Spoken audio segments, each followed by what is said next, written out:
Garnacha is a great game in today's game. He has 5 points inside. Blocked by Madayan. Another defensive stop, showing his defensive skill again itong si Madayan on that block. Gives it to Balona. Below, no, block by Kasaul. Defensive stoppage.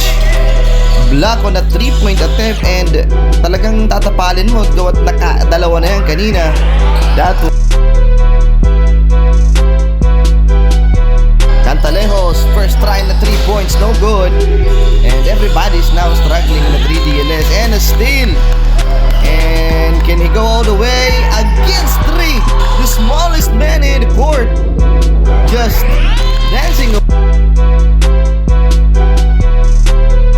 Battle of the rebound, and another rebound for Dos Papatantan. And Birreño with a steal. Kinupitan sa likod.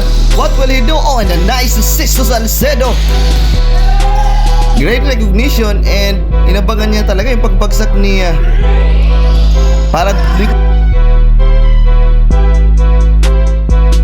and Nate is now the point guard. Oh, and a steal by Balona. Defensive stop. The lone light of this game for 3DLS. And it is good.